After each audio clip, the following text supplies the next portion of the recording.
Dylan. If you guys can't tell by my voice, my big boobs, I have really nice new shoes. I'm actually transgender.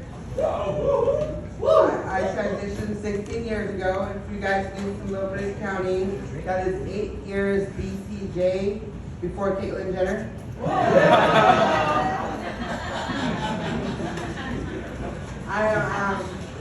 You know, we get to do a lot of dating, being transgender, you know, pretty used to meeting a lot of people. Talk to this guy online, talk to a lot of guys online. Usually I get the same thing.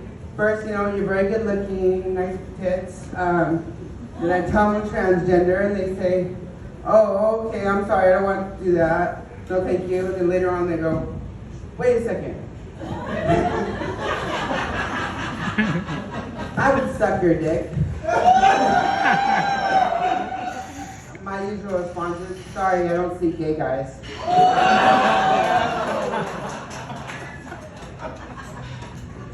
So, you know, I'm raised in Tacoma, but, you know, when I first transitioned 16 years ago, I came up to Seattle, and, you know, I always wanted to try out new things.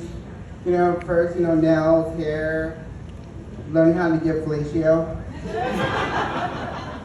First thing I did, I went to a bar, met a guy.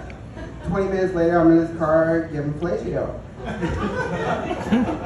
2 things I found out. 1, I'm really good at this. 2, I don't like the taste of the stuff in my mouth.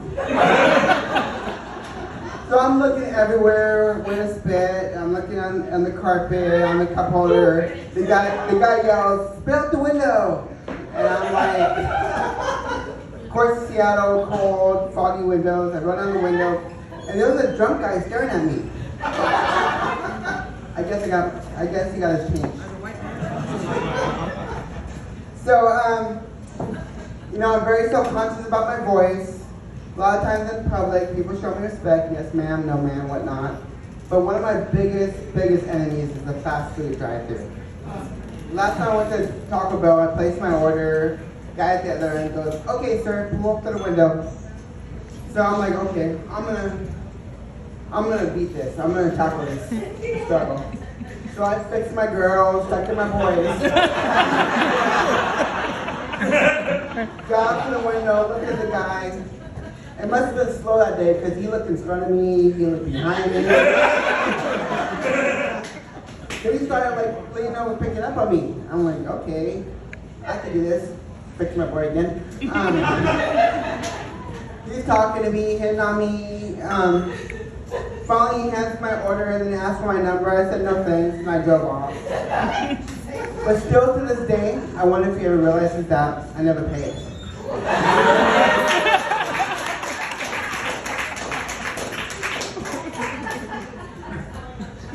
So, you know, okay, talk. So I got kids. I'm a transparent. No, you guys can't see through me. Yes, we do breathe. So I was talking to my daughter one day, and you know, we're having a conversation, and she was watching the movie White Chicks. I don't know if you guys all seen that. So I'm like sitting down watching the movie with her, and you know, laughing, and she shut off the TV, and I'm like, what's going on? Why'd you shut off the movie? It's funny, right? And she goes, Rachel, if I washed off all your makeup, would you be a black man?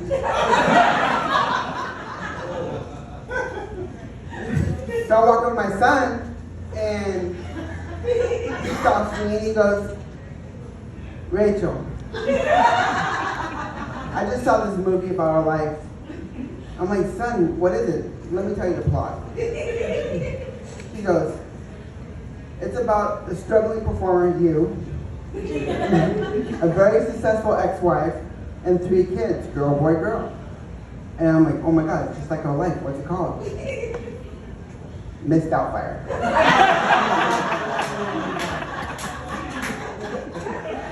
I said, that bitch ain't got nothing on me.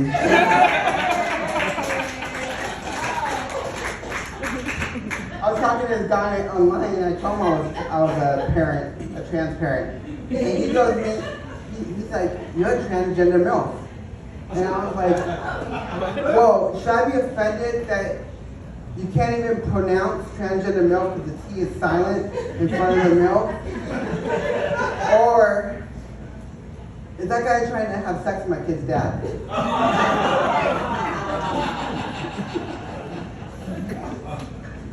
I started a new job, guys. I'm also a tow truck driver. So literally, I went from hoe to toe. I was picking up first I was like scared. I was like, I gotta pick up passengers and give them a ride. I'm like, what the fuck? So I'm like picking up these ladies, and I was eating cool, everything was smooth, you know. They didn't have no teeth, but it was okay. So finally I pull up and I have to pick up this guy who's stranded like in the middle of nowhere. And I'm like, okay, I'll do it. And I get him loaded and I pick him up and you know, we start driving. I'm like, where are we going? He goes, oh, I live in a halfway house. I'm like, oh shit. But so it gets better. So I'm driving, and I'm trying to guess what he did to get in prison and get into a halfway house. And I'm like, oh yeah, they're releasing a lot of people from prison because the drug charges are going down and all that marijuana and all that stuff's getting legal and all that stuff. And he goes, no, I killed somebody.